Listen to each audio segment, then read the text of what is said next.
इस right angle triangle समकोण त्रिभुज में ऑर्थो सेंटर जहां पर दो साइडें मिलकर 90 डिग्री का एंगल बनाती है वहां पर जो हो गया ऑर्थो सेंटर। और सर्कम सेंटर कहां पर था? सर्कम सेंटर का हाइपोटेन्यूज का मिड पॉइंट। तो ये था सर्कम सेंटर, मतलब ये हो गया लंब केंद्र और ये हो गया परिकेंद्र। तो ये तो हो गया राइट एंगल ट्रायंगल समकोण त्रिभुज। याद रखना ये बहुत इंपॉर्टेंट है। राइट एंगल ट्रायंगल में ये कई बार आया है कि ऑर्थो सेंटर कहां पर होता है? तो जहां पर 90 डिग्री का एंगल बनता है वो उस वर्टेक्स पर होता है। आगे आता है तुम्हारा ऑब्ट्यूज एंगल ट्रायंगल।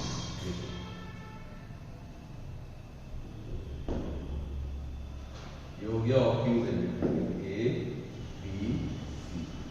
तो ऑब्ट्यूज एंगल ट्रायंगल में जिस पॉइंट से तीनों साइडों पर परपेंडिकुलर पड़ सकता है, मान लेते हैं ये एक पॉइंट है, इससे इस पे परपेंडिकुलर ड्रॉ किया गया, ये इसी से इस पे परपेंडिकुलर ड्रॉ किया ये, और इसी से ये परपेंडिकुलर ड्रॉ किया गया ये। क्लियर है ना? इसका मतलब है ऑब्ट्यूज एंगल ट्रायंगल में, ऑब्ट्यूज एंगल ट्रायंगल में जो ऑर्थो सेंटर होता है, जो ऑर्थो सेंटर होता है वो ऑब्ट्यूज एंगल ट्रायंगल के बाहर और ऑब्ट्यूज एंगल के पीछे होता है। ऑब्ट्यूज एंगल ट्रायंगल के बाहर मतलब अधिक कोण त्रिभुज के बाहर और अधिक कोण के पीछे स्थित होता है। और सर्कम सेंटर कहां था? परिकेंद्र कहां था? वो भी त्रिभुज के बाहर था लेकिन इसके आगे। क्लियर है?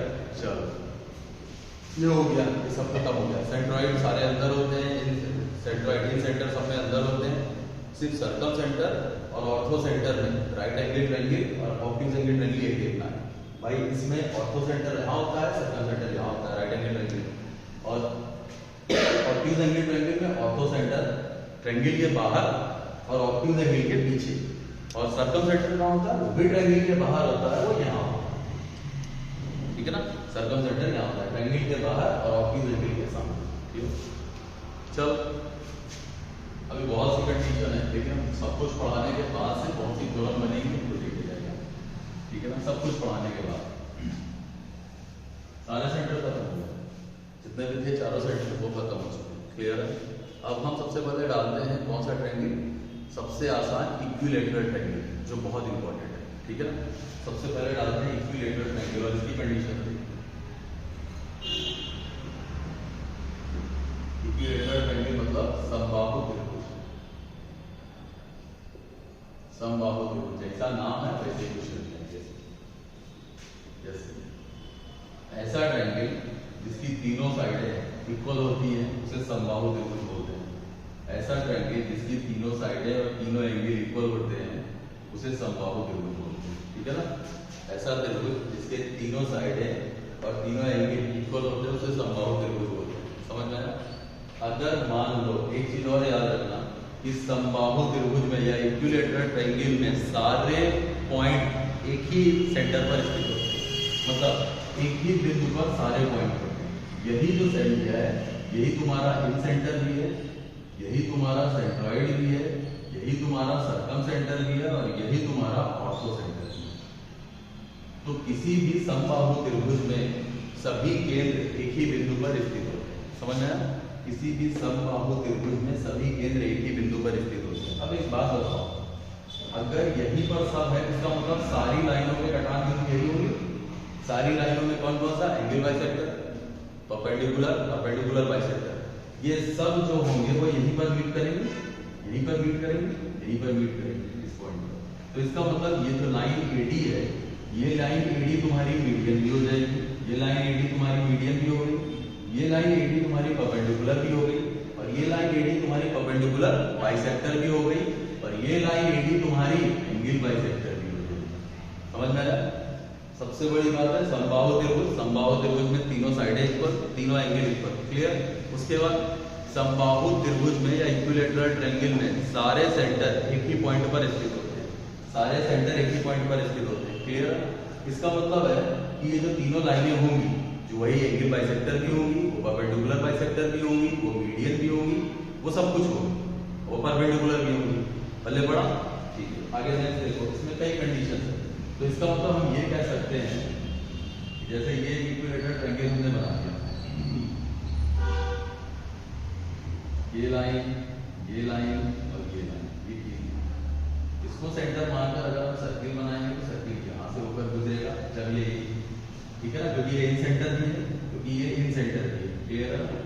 और जब हम इसको सेंटर मानकर यहाँ सर्किल पास कराएंगे तो सर्किल यहाँ से ऊपर मिलेगा। ठीक है, ये तुम्हारा हो जाएगा, इसको एक नेम लिख लेते हैं, इसको क्या लिखते हैं, इसको Z लिखते हैं। क्लियर है, इसका हमने Z लिख दिया है। और ये Z क्या क्या है, I है, O है, G है, H है, सब कुछ है, समझ में है।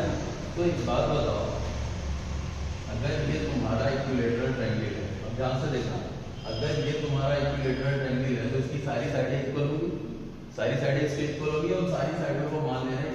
तो ये तुम्हारा a/2 आ जाएगा, यहाँ से यहाँ तक तुम्हारा a/2, ये भी तुम्हारा a होगा, ये भी तुम्हारी साइड a। क्लियर है, सारी साइडें a होगी क्योंकि एक समबाहु त्रिभुज है, सारी साइडें बराबर आ गई। कंफ्यूजन हो रहा है, समझ में आ रहा है, सारी साइडें बराबर आ गई। अब एक बात बताओ, अगर हमें ये हाइट निकालनी है, ये मीडियन बोल दो, हाइट बोल दो, एंगल बाइसेक्टर बोल दो, अगर ये निकालना है तो क्या यहाँ पाइथागोरस से लग जाएगी, यहाँ पाइथागोरस लग जाएगी, या साइन रूल तुमने पढ़ा है, साइन रूल का मतलब हो जाएगा ये एंगल बाइसेक्टर हो जाएगा 30 डिग्री हो गया, ये 90 है तो ये 60 डिग्री हो जाएगा। ट्रिग्नोमेट्री में पढ़ाया था हाइट एंड डिस्टेंस में। अब ये 30 डिग्री है, 60 डिग्री 90, 30 60 90 का क्या रेशियो होता है, 90 60 और 30 का अगर हम रेशियो लेंगे तो 2√3 और 1। क्लियर है ना, समझ में है। अब तुमको 90 या 30 ले लो, 30 के सामने 1 की वैल्यू गिवन है, 1 की वैल्यू a/2 है, हमें निकालनी कितनी है, 60 के सामने हाइट है, ये 60 के सामने है, 60 के सामने की लेंथ चाहिए, तो 1 की वैल्यू अगर a/2 है तो 60 तो √3 आ गया ना, √3 की वैल्यू कितनी आ जाएगी, इसका मतलब हाइट आ गई √3/2। समझ में आया, ये हाइट आ गई। क्लियर, ये इक्विलेटरल ट्रायंगल की हाइट आ चुकी है। हाइट सब सेम होगी, जितनी AD होगी उतनी ये BE भी होगी, जितनी AD उतनी ये CR, सब कुछ सेम है। ठीक है, तो हाइट तुम्हारी आ गई √3/2। अब एक बात बताओ, क्या ये जो है ये पॉइंट जो है वो G भी है, G का मतलब हो गया ये पॉइंट तुम्हारा सेंट्रॉइड भी है, ये पॉइंट तुम्हारा सेंट्रॉइड है। सेंट्रॉइड मीडियन को किस रेशियो में डिवाइड करता है, 2:1, 2:1। यहाँ से यहाँ तक की लेंथ 2 हो गई और यहाँ से यहाँ तक की लेंथ 1 हो गई। इसका मतलब हम ये लिख सकते हैं कि AZ रेशियो ZD 2:1 है, सही है। अच्छा एक बात बताओ, क्या ये लेंथ तुम्हारी कैपिटल R नहीं है, क्या ये लेंथ तुम्हारी कैपिटल R नहीं है, और ये लेंथ क्या तुम्हारी स्मॉल r नहीं है। इसका मतलब क्वेश्चन आया हुआ है कि इक्विलेटरल ट्रायंगल में circum radius, circum circle radius और इन सर्किल रेडियस का क्या रेशियो होता है, 2:1। लेकिन ध्यान रखना सिर्फ इक्विलेटरल ट्रायंगल में, किसी समबाहु त्रिभुज में परित्रिज्या और अंतःत्रिज्या के बीच में 2:1 का अनुपात होता है, परित्रिज्या और अंतःत्रिज्या के बीच में 2:1 का अनुपात होता है। क्लियर। अब पूरी हाइट है AD पूरी हाइट है, तो AZ प्लस ZD मतलब 3 की वैल्यू तुमको दे रखी है √3/2a। समझ में आया, √3/2a। हमें एक की वैल्यू निकालेंगे, एक की वैल्यू स्मॉल r आ जाएगा, एक की वैल्यू स्मॉल r आ जाएगी, तो एक की वैल्यू आ जाएगा √3/a 2 × 3, इससे कैंसिल आउट कर r आ गया a/2, तो स्मॉल r आ गया a/2।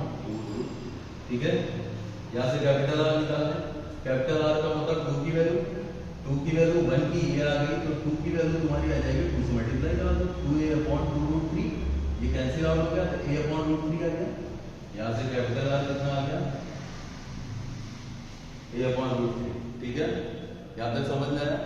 हाइट तुम्हें पता ही चल रही है, हाइट √3/2a, ये हाइट हो चुकी है। ठीक है, अच्छा अगर एरिया की बात करें, अगर एरिया की बात करें, एरिया इधर देखो, एरिया होता क्या, base into height, 1/2 base into height, हमेशा से पढ़ते हैं। 1/2 बेस इंटू हाइट लेना है वो ले लो, नहीं तो एक और एरिया का फॉर्मूला है, तो 1/2 AB sin theta, 1/2 AB sin theta सबसे आसान मेथड है, 1/2 AB sin थीटा। ये मान लेते हैं ये पूरा एंगल कितने डिग्री का होगा, 60। एक साइड AB ले ले, एक साइड AC ले ले और उनके बीच में बने एंगल। क्लियर है ना, तो ट्रायंगल का फॉर्मूला एरिया का आ जाएगा 1/2 AB × AC × sin theta, 1/2 AB है स्मॉल a, AC भी है स्मॉल a और sin 30 sin 60 डिग्री हो जाएगा। तो sin 60 डिग्री कितना आता है √3/2 और 2 यहाँ से तो 4 into a स्क्वायर। √3/4 स्क्वायर होता है इक्विलेटरल ट्रायंगल का एरिया। इसका ध्यान देना, एरिया ऑफ इक्विलेटरल ट्रायंगल कितना आ गया √3/4 साइड स्क्वायर। समझ में आया? अच्छा, इसको हम क्या ये लिख सकते हैं कि area is equal to √3/2 into a into a/2 लिख सकते हैं। और √3/2 होता क्या है इक्विलेटरल ट्रायंगल की हाइट। इसका मतलब यहाँ रख सकते हैं कि एरिया इज इक्वल टू होता है हाइट into a/2। क्लियर है ना? Height into a/2 side wide relation एक बार आया बहुत पहले। इतना हो गया इक्विलेटरल ट्रायंगल। इक्विलेटरल ट्रायंगल में सारी चीजें आ गई, स्मॉल आर आ गया, कैपिटल आर आ गया, हाइट आ गई है। अच्छा, एक क्वेश्चन और आता है इक्विलेटरल ट्रायंगल पर, देख लेना उसको कब कर रहे हैं, इसको भी देख लेना कि किसी समबाहु त्रिभुज के अंदर स्थित किसी बिंदु से एनी पॉइंट, ये सारे पॉइंट नहीं, कोई भी पॉइंट, समबाहु त्रिभुज के अंदर स्थित किसी बिंदु से तीनों भुजाओं पर डाले गए लंब की लंबाइयां यदि समबाहु त्रिभुज के अंदर स्थित किसी बिंदु से एनी पॉइंट, इसको P लिख लिया, क्लियर है ना? इसको P लिखना, P लिखना, P लिख लो, इसको O लिखना, O लिख लो। ये एनी पॉइंट है, ये वो वाला पॉइंट नहीं है जो सारे पॉइंट एक जगह मीट कर रहे हैं, ये सेंटर नहीं है इसके, ये एनी पॉइंट है, कोई पॉइंट। यहां से हमने इस साइड पर परपेंडिकुलर डाल दिया है, यहां से इस साइड पर परपेंडिकुलर डाल दिया है और यहां से इस साइड पर हमने परपेंडिकुलर डाल दिया। क्लियर है? अच्छा, इसको ऐसे मीट करा दो, इसको ऐसे मीट करा दो, इसको ऐसे मीट करा दो। ये परपेंडिकुलर P1 है, ये P2 है, ये P3 है। समबाहु क्वेश्चन ऐसा है कि समबाहु त्रिभुज के अंदर स्थित किसी बिंदु से तीनों भुजाओं पर डाले गए लंब की लंबाइयां क्रमशः P1 P2 P3 है। तो ट्रायंगल के बारे में कुछ भी पूछ सकते हैं, ट्रायंगल की साइड बताइए, एरिया बताइए, साइड आ जाएगा तो सवाल आ जाएगा, तो ट्रायंगल की साइड बताइए। ये क्वेश्चन आया हुआ है कि P1 था शायद √3, P2 था 2√3 और P3 था 5√3, ऐसा दे रखा था और उसमें पूछा था साइड ऑफ ट्रायंगल बताइए या एरिया ऑफ ट्रायंगल। देखिए, ये एक समबाहु त्रिभुज है, तो सारी साइडें इक्वल होंगी, स्मॉल a लिख रहे हैं, सारी साइडें समबाहु त्रिभुज है, सारी साइडें इक्वल होंगी। समबाहु त्रिभुज के एरिया का फॉर्मूला क्या होता है √3/4 साइड स्क्वायर। समबाहु त्रिभुज के एरिया का फॉर्मूला तो यही होता है इक्विलेटरल ट्रायंगल के। अच्छा, एक बात बताओ, अगर हम OAB का एरिया मतलब ये BOA का एरिया प्लस AOC का एरिया प्लस BOC का एरिया ऐड करें तो ट्रायंगल का एरिया आएगा। समझ में? इसका एरिया क्या आएगा 1/2 बेस है A और हाइट हो गई तुम्हारी P3। सेम इधर 1/2 बेस है तुम्हारा A, हाइट हो गई P1। इधर 1/2 बेस है तुम्हारा A, हाइट हो गई P2। तो √3/4 into side square is equal to 1/2 A P1 plus P2 plus P3। Clear है? ये इससे कैंसिल आउट होगा, ये इससे कैंसिल आउट होगा। इसका मतलब √3/2 A इज इक्वल टू होगा P1 plus P2 plus P3 और √3/2 A होता क्या है? √3/2 होता क्या है? Height of an equilateral triangle, height of an equilateral triangle. ठीक है ना? ये क्लियर हो गया? इसका मतलब है कि हाइट के बराबर होगा। अब जो क्वेश्चन था, अगर इन तीनों की लेंथ दे दी जाए, इन तीनों की लेंथ गिवन है, तो तुम क्या साइड नहीं फाइंड कर लोगे? साइड फाइंड कर लोगे यहां से, हाइट तो है। समझ में आया? तो डायरेक्ट तुम क्या रखोगे, तीनों का ऐड करके हाइट के इक्वल रखोगे। सीधे सीधे मेरा A आ जाएगा, A आ गया तो सब आ गया, small r capital R anything कुछ भी आ जाएगा। पहले पढ़ा, ये हो गई इक्विलेटरल ट्रायंगल की कुछ कंडीशन। ठीक है?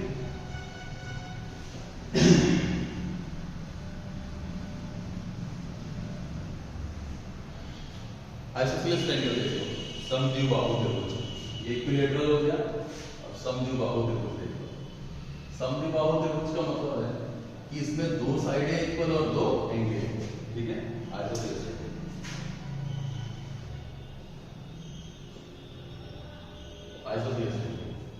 मान लेते हैं ऐसा ट्रायंगल ABC कोई ट्रायंगल है, A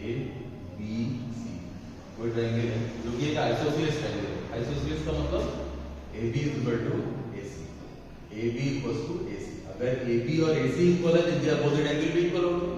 AB का एंगल कौन सा हो गया? एंगल C, और AC का एंगल कौन सा हो गया? Angle B। तो angle C equal to angle B भी आ गया, ये एंगल भी इक्वल हो गया, ये थीटा हो गया, ये थीटा हो गया। क्लियर है? किसी इक्विलैटरल ट्रायंगल में ये लेंथ हम मान लेते हैं, इस लेंथ को क्या नाम है? तो B लिख लेते हैं, इसको B लिख लेते हैं और इसको हम A लिख रहे हैं, हम B। ठीक है ना? अब हमें इसका एरिया फाइंड करना है, इसका हमें एरिया फाइंड करना है। तो एक चीज देखो, किसी भी इक्विलैटरल ट्रायंगल, सॉरी इक्विलैटरल नहीं, आइसोसेलेस, किसी भी आइसोसेलेस ट्रायंगल में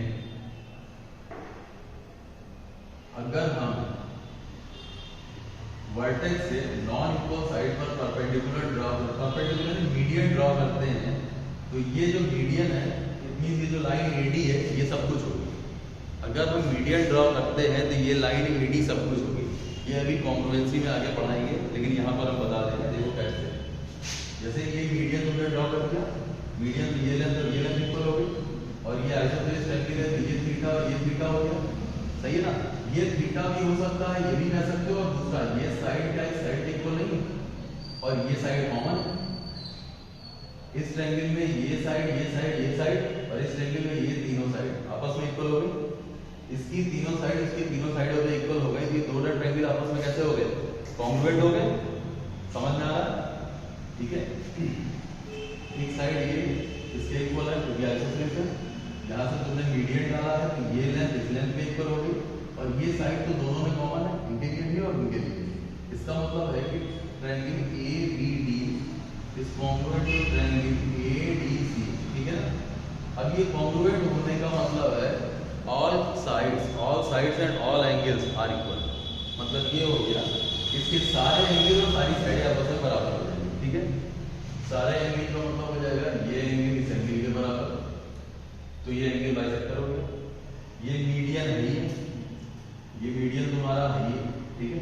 और ये एंगल तुम्हारा 90 होता है, इससे पहले वाली क्लास में बताया गया। तो ये लाइन क्या सब कुछ नहीं होगी? तो याद रखना, किसी भी आइसोसेलेस ट्रायंगल में अगर AD मीडियन है, अगर AD मीडियन है, हमने AD मीडियन डाल दी तो AD तुम्हारी हो जाएगी एंगल बाइसेक्टर भी, AD तुम्हारी हो जाएगी परपेंडिकुलर बाइसेक्टर भी, और AD तुम्हारी परपेंडिकुलर भी हो जाएगी। ठीक है? अब यहाँ से तुमने इसके परपेंडिकुलर डाला है, मीडियन डाल दिया, ये सब कुछ हो गया।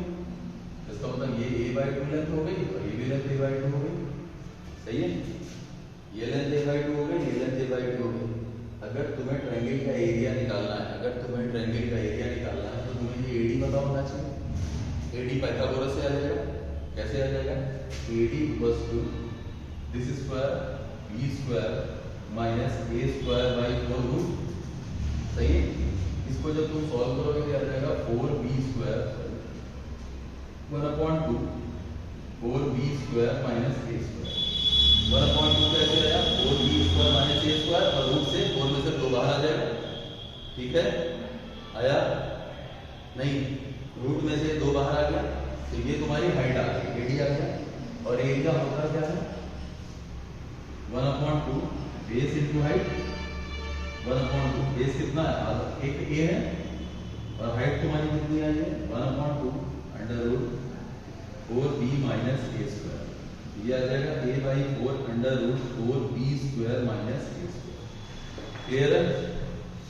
ये तुम्हारा आता है आइसोसेलेस ट्रायंगल के एरिया, आइसोसेलेस ट्रायंगल का एरिया आता है।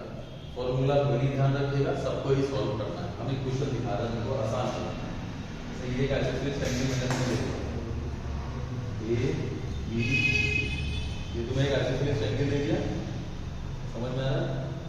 ये तुम्हें एक आइसोसेलेस ट्रायंगल दे दिया, मतलब ये साइड इस साइड के बराबर आ गई, 4B स्क्वायर। ये छूट गया यहाँ पर, चलो कोई बात नहीं, चलिए 4B स्क्वायर ये छूट गया। ठीक है? ये ABAC है क्योंकि ये आइसोसेलेस ट्रायंगल है। अब इसकी एक लेंथ तो कर देते हैं, हम इसको लिख लेते हैं 4, तो ये भी 4 ही होगा, और इसको हमने लिख दिया 6, इसको हमने 6 लिख दिया।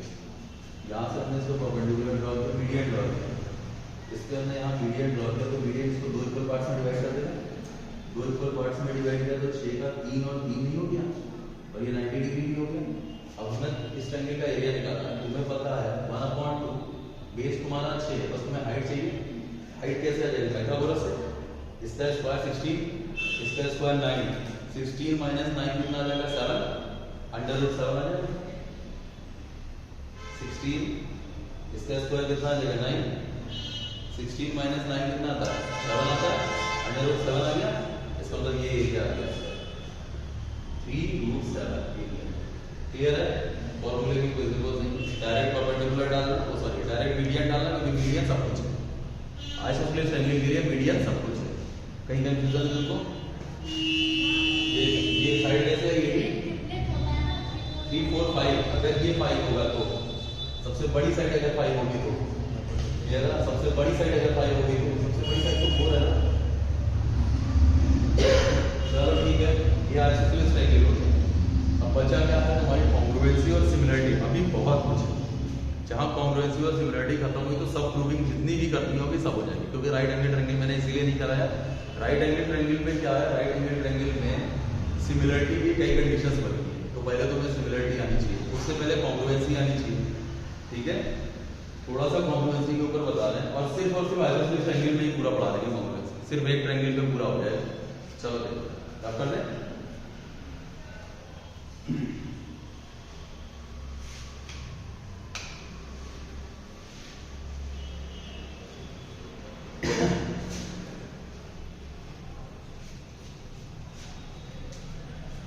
सर्वांग समता, सर्वांग समता, क्लियर है? Shape and size,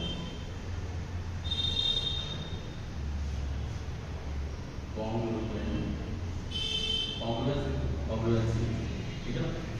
shape and size, ऐसे दो ट्रायंगल या ऐसा कोई भी फिगर जो एग्जैक्टली ऐसे दो फिगर जो एग्जैक्टली सेम और साइज में एक जैसे हो, मतलब अगर एक को उठा के हम दूसरे के ऊपर रखें, अगर एक को उठा के हम दूसरे के ऊपर रखें तो वो एक जैसे ही लगे, मतलब दूसरा वाला ढक जाए पूरी तरह, समझ में आया?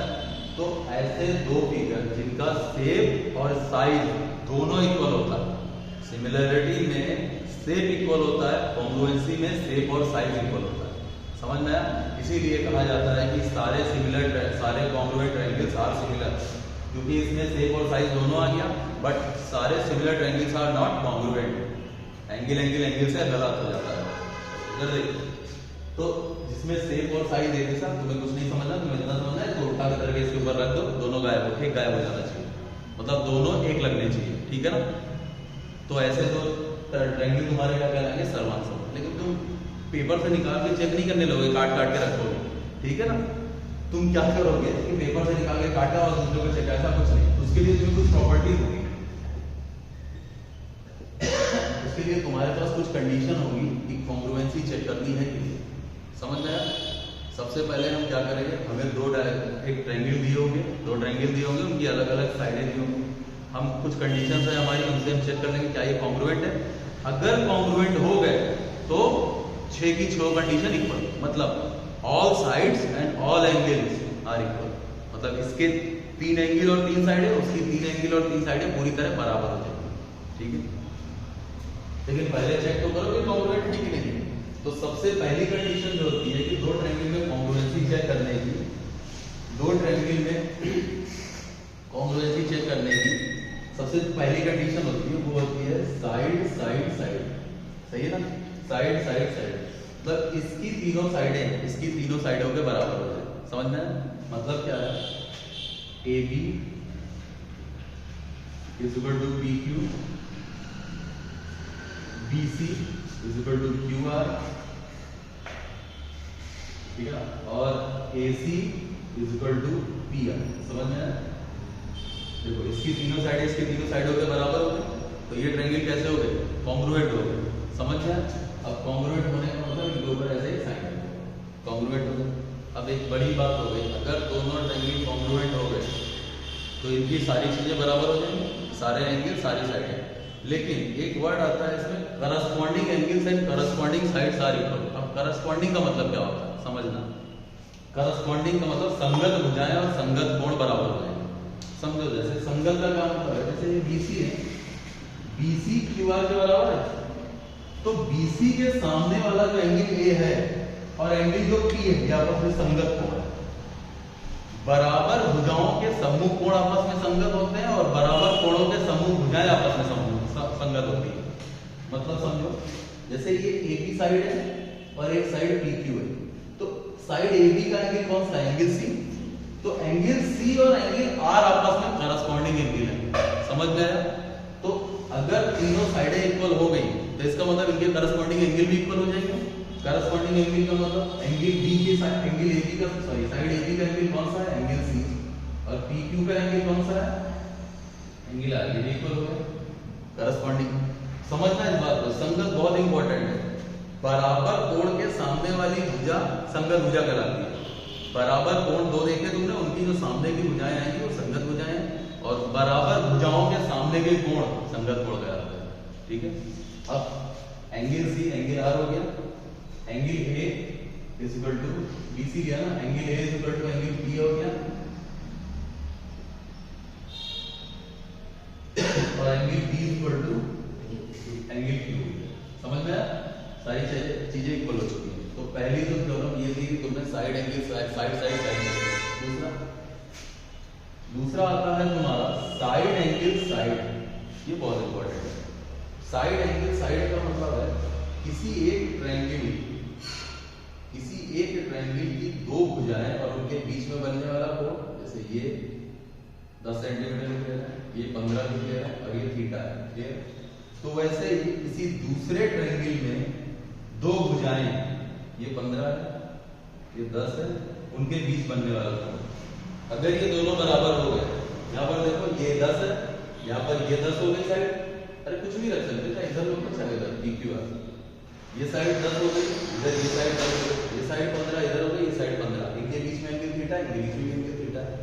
अगर ऐसा तुमने चेक कर लिया कि हाँ साइड एंगल साइड मिल रहा है, इसका मतलब ये दोनों आपस में कैसे कॉन्ग्रुएंट हो गए। अगर ये दोनों आपस में कॉन्ग्रुएंट तो संगत कोण और संगत भुजाएं बराबर।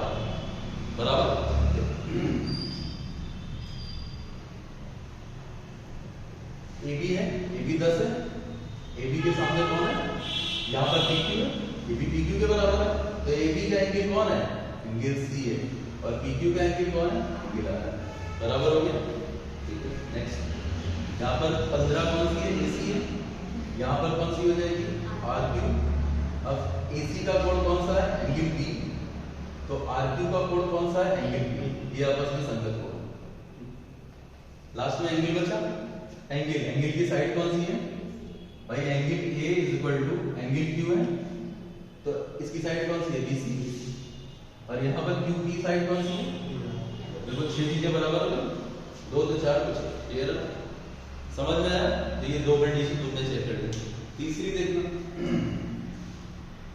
पहली सारी साइडें तो तुम्हें मोस्टली यही मिलेगा, ये मिलता है या ये मिलता है फ्रीक्वेंटली। ज्यादातर तुम्हें जो चेक करना है, इतना तुम्हारे पास टाइम नहीं रहता, दिमाग में याद नहीं रहता। साइड एंगल साइड और साइड ज्यादातर एक मिलता है, क्लियर है। ये तुमने दोनों देख लिए, सेट हो जाते हैं, बस कॉन्ग्रुएंट हो गए, कॉन्ग्रुएंट तो सब क्वेश्चन सॉल्व, सब अपने घर का। ठीक है। तीसरा आता है तुम्हारा, तीसरा तुम ध्यान से देखना, एंगल साइड एंगल, जैसे यहाँ साइड एंगल साइड का, वहां एंगल साइड एंगल, क्लियर है। ये तीसरी कंडीशन। अब तीसरे में देखो कैसे, एक ट्रायंगल हमने लिया ऐसा, एंगल, ये एंगल ABC, ये साइड और ये, क्लियर है ना।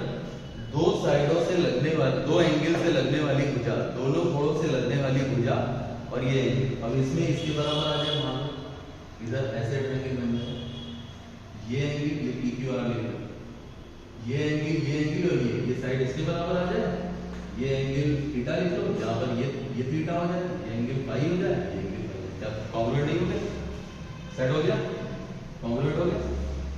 अगर कॉन्ग्रुएंट हुए तो फिर संगत कोण और संगत भुजाएं बराबर। मेरी बात समझ में आ रही है? ये 3 हो गए, लिखें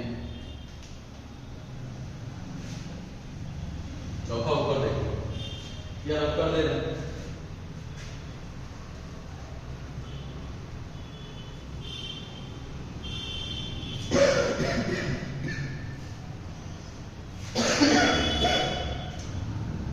चौथा एंगल साइड, ठीक है ना, एंगल साइड ध्यान से समझना। जैसे ये एक ट्रायंगल है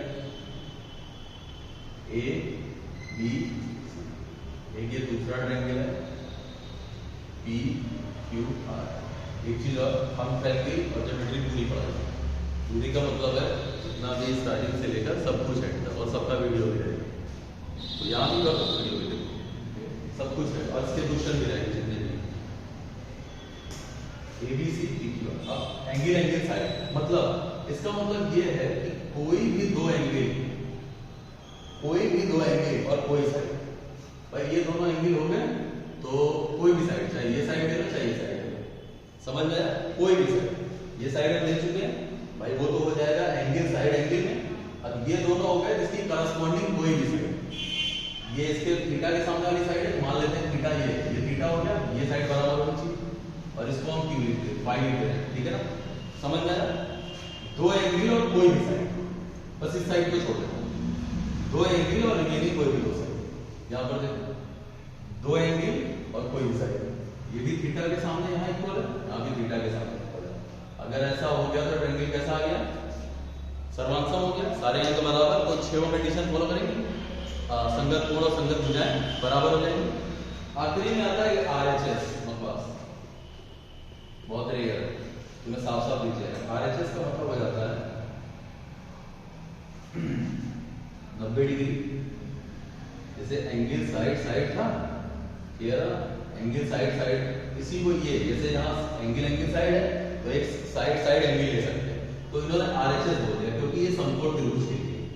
आरएचएस का मतलब ये दोनों A B C P Q R, एक एंगल बराबर हो गया आर, राइट एंगल ट्रायंगल हो गया, सामने वाली साइड हाइपोटेन्यूज बराबर हो जाए, इसके बराबर हो जाए, और एक कोई साइड इक्वल हो जाए, समझ में? एक एंगल दोनों में बराबर हो गया, हाइपोटेन्यूज इक्वल हो जाए, इक्वल हो गई, बची हुई कोई भी एक साइड, जैसे ये साइड यहाँ लिख लेते हैं और ये साइड यहाँ, सब बराबर हो गया। ये साइड 3 लगा लेते हैं, यहाँ भी 3 लगा लेते हैं, समझ में आया? आरएचएस हो गया। अब इसके लिए हम सब लिखते हैं, जैसे यहाँ एंगल 90 है, सही है ना, तो यहाँ भी एंगल Q90 है, एंगल B90, तो एंगल Q90 और सामने की साइडें बराबर पहले से, AC इक्वल टू PR, सही है? अब तुमने क्या किया, ये साइड दिया, ये लगा, इस साइड के सामने ये हो जाएगा और ये अपने आप बराबर हो जाएगा, ठीक है ना? आरएचएस हो गया। चलो, तो ये तुम्हारी कॉन्ग्रुएंसी थी। अब एक जगह हम सिर्फ अप्लाई करा रहे हैं, सिर्फ और सिर्फ आइसोसेलेस ट्रायंगल, अभी थोड़ी देर पहले भी बताया था, फिर बता रहे हैं आइसोसेलेस ट्रायंगल अप्लाई करा रहे हैं। उसमें बहुत सी कंडीशन लग जाएंगी ना, इसलिए ध्यान से। ये एक आइसोसेलेस ट्रायंगल है, आइसोसेलेस मतलब समद्विबाहु त्रिभुज है। ये ABC एक समद्विबाहु त्रिभुज है, ये इसके बराबर है और AD मीडियन है। AD क्या हो गई? मीडियन है। मीडियन का मतलब ये बराबर और ये एंगल कितने डिग्री का? 90 डिग्री का। चलो चेक करो, इन दोनों ट्रायंगल को अलग अलग चेक करो, हर कंडीशन सेटिस्फाई हो रही है। एक बात बताओ, ये साइड इस साइड की, ये साइड इस साइड की, ये साइड कॉमन है, तो साइड सेट हो गई, सही है? ये एंगल बाइसेक्टर, ये भी थीटा होगा, ये भी थीटा होगा, ये साइड और ये साइड और ये साइड के बीच में बना हुआ एंगल तब भी कॉन्ग्रुएंट हो गया, समझ में आया? आरएचएस तो फॉलो कर ही रहा है, आरएचएस फॉलो कर रहा है, ये हो गया, ये साइड है तो सब साइड कॉमन है, तो ये पूरी तरह एक कॉन्ग्रुएंसी पर सॉल्व हो जाएगा। इसीलिए कहा जाता है अगर AD मीडियन है तो AD सब कुछ है, कॉन्ग्रुएंट हो जाते हैं दोनों ट्रायंगल। अगर AD मीडियन हो गए तो triangle ABD is congruent to triangle ADC। तभी मैंने तुमसे कहा था कि AD जो है वो सब कुछ हो जाती है। अभी मान लेते हैं या अभी नहीं लिखते हैं, इसको नहीं लिखते, तो तुम्हें ये पता चल गया कि इसकी साइड AB, इसकी साइड AC के बराबर है, BD इसकी DC के बराबर है, और AD इक्वल टू AD है, कॉमन है, सही है ना। तो साइड साइड साइड से दोनों ट्रायंगल कैसे हो गए, कॉन्ग्रुएंट हो गए। अब अगर कॉन्ग्रुएंट हो गए इनके एंगल भी देख लो, AB के सामने कौन सा एंगल है 90 डिग्री, मतलब एंगल ADB और इसके सामने कौन सा है ADC, ये बराबर हो गए, सही है ना। ED के सामने ED के सामने एंगल कौन सा है BAD, एंगल BAD। यहाँ पर DC के सामने कौन सा है एंगल DAC, सही है। तभी तो मैंने तुमसे कहा ये एंगल उससे बढ़ नहीं बढ़, उसको बस इंक्लूड, मतलब इसको बीच में आना चाहिए, चाहे इधर से लो चाहे तुम इधर से। नेक्स्ट आता है AD is equal to AD, तो ये angle B is equal to angle C। समझ में आ गया, क्लियर है ना कॉन्ग्रुएंसी, ठीक है। चलो आज के लिए इतना ही रखते हैं, ठीक है ना। बाकी अब नेक्स्ट सिमिलरिटी है उसके बाद